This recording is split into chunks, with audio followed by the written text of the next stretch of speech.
So this is my idea for Do Androids Dream of Electric Sheep, my board game. So the game is based off of, you're not quite sure who's a human and who's an android.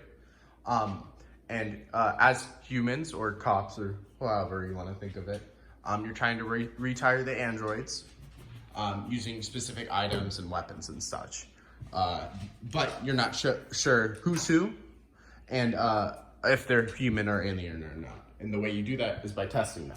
So, the main premise of the game is at the very beginning, everyone's given one character card to decide who they are during the game, one human or android card, depending on what their random chance, and two of these item cards, which each have different effects. And sorry if any of these are a little, some of the text is cut off on them, because I'll send a PDF with all the cards in it as well. Just my printer cut them off, and I don't have enough ink to reprint them. So the main thing we're gonna start with is the way that the game operates is I've designed it really for 10 players max. I'm sure you could scale that down very easily by just removing some of the more minor characters from the game, like which won't work without other ones, obviously. Like here we have Pris Stratton. Also, I did do all the art for the human and not all the art. I didn't do the backgrounds, but I did do the icons for the items and the Nexus 6 chips or the San Francisco badges. But like Pris Stratton here, it says if Rachel is retired, Pris gains Rachel's ability. So that card probably wouldn't make much sense if Rachel wasn't in the game. But it could probably be very easily scaled down. Just remove some of the extra cards and just play how you want. So the main way the game is played is you'll sit in a table, and everyone will be given a random cop or android card and a random character card.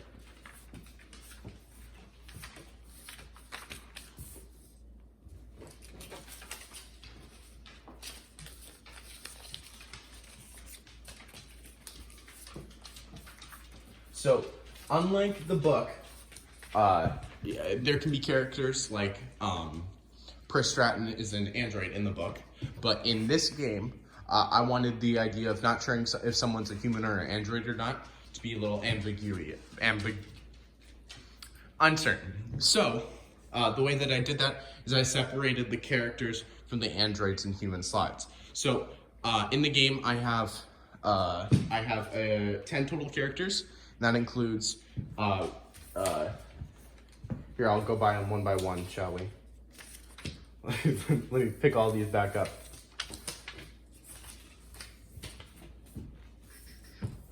Well, let's start with how to play the game, actually. So, with the game, everyone is given one human or android card and one character card. And those they will keep secret the entire game, unless there's a specific card that has revealed them. Then everyone is given two item cards, which can augment the game. So we'll start with explaining the item cards because they're about the easiest to do. When you take your turn in this game, it just goes clockwise, and you'll choose either to play a card, to pick up a card, to either play a card, and that's the end of your turn. You'll do whatever the card says. Any interactions will happen, and then it's the next person's turn. Or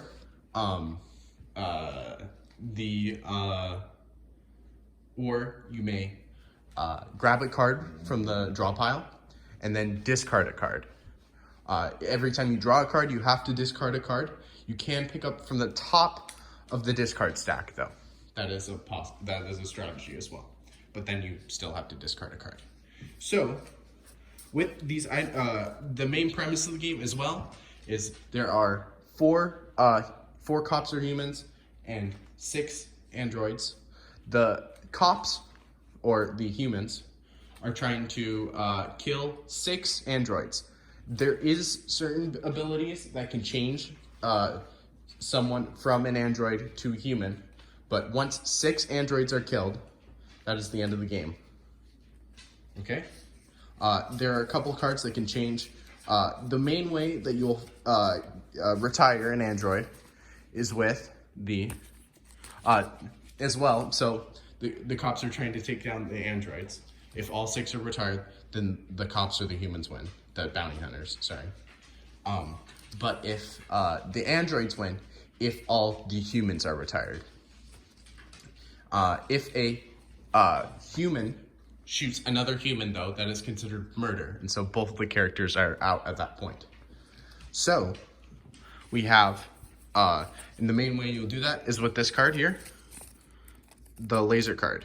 So it'll kill whoever the target is. So they will just play it down and say, I kill you, player 6. And that character will be killed. Then that character will reveal their card. If it is a human card, then if it is a human card, then the other player will also have to reveal their card, which can be, if they are a human as well, both characters out. If the android kills a human, though, they are fine. They are still in the game. But now their card is revealed, obviously. The main way you can stop a laser blast, there are 6 in total as well. I don't have them all here in my hand at the time. Here's a couple of them.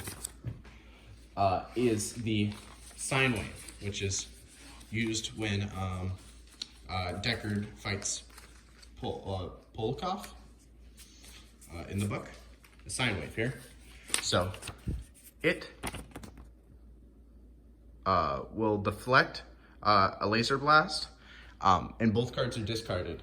The laser gun will be on top, though, so no one can re-pick back up the sine wave.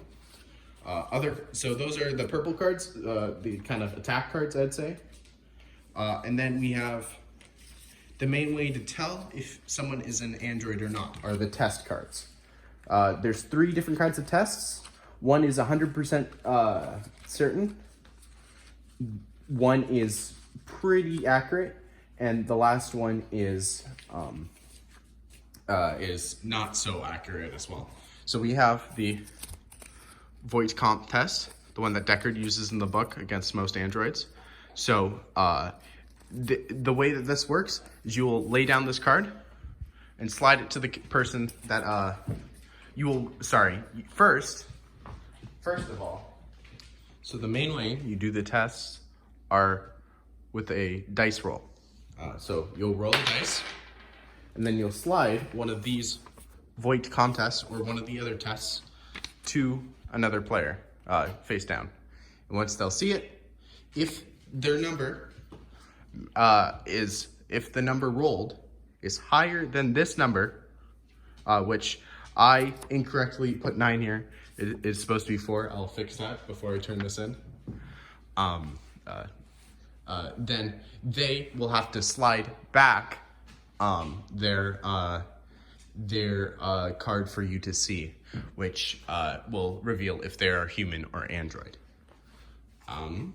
So there is also the Benelli reflex test, reflex arc test.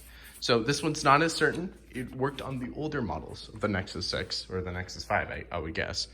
And so if you must reveal your human or android card if the dice roll is over 7.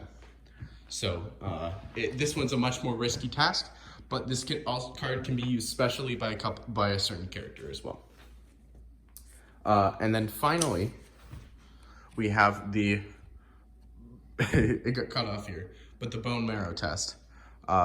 This test specifically, the way it works is when you slide it over to another character or person, they will hold onto it until it is their turn again. And then it has a 100% success rate. So they will slide their card over to you then for you to see, and you'll slide it back. Next. So with those tests, they can be modified in certain ways. I mostly want to incorporate these items from the book wasn't quite sure how, but because they're only certainly used by by humans only, I thought they would be a good pick. I call these modifier cards. So we have the empathy box, and then we should have the mood organ and the television. Oh, and a spider got on there too. So the empathy box, well, let's start with the mood organ because that's the easiest one to explain. So the mood organ, so when holding the card, if you're given a test and you're holding a mood organ, this will affect the roll. Or when you are sliding over your test, you may slide over one of these cards as well. So you may slide over 2 cards, but the test is discarded at the end. This card stays with the other person. So mood organ changes the roll so that it's more likely for it to be the correct answer. So it's -1. So on a human side, that might be like if you're giving the test to a human, that's good for them, but bad for an android because they can't use this, basically. That's the idea. The empathy box, it does the same thing as the mood organ, but it's uncertain because a television card can be played as well. If they are holding this card, or the television is slid over as well, then it negates any effects of the empathy box. So, and it instead does +1. It'll still do +1 no matter what if you have a mood organ, because it doesn't affect the mood organ. So those will affect the rolls. So it might be more likely that a certain event might happen. More likely that if they're holding a couple if you slide over a television, it might be more likely for the test to fail, or it might be more likely to succeed depending on who it is, to get the desirable answer. Then next, we have the, I think this is the final set of cards here. We have the 2 animal cards. We have the spider card, can be given to another player to learn their identity. So this reveals their character card, not their human or android card. And if it is +4, it's a pretty easy card to use. There's a couple of them, and it can also be used for a different effect by one of the characters. And finally, we have the android owl from the beginning of the book, which can be used as a bribe basically. It's the rarest card. There's only 1 of them. When used, you can trade if the roll is a success, it has to be over 10, so only 11 and a 12 can succeed it. Then you have to switch your android, your android or human card with the other player. So usually when this is slid over, you have to slide over your identity card with it. So those are the item cards. I'll now go into the specifics of the character cards here. So we have, a couple of them are cut off, so they're hard to read, but I'll send the PDF with them as well, so it should be pretty easy to tell.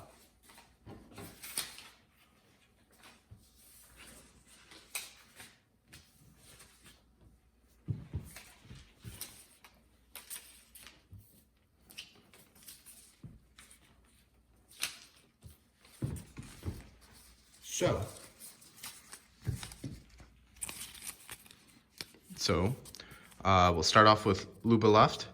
Hers was a little bit harder to decide. I wasn't quite sure on it, but because of her android identity in the book, I gave her, so all dice rolls towards Luba will be +1, including animal rolls.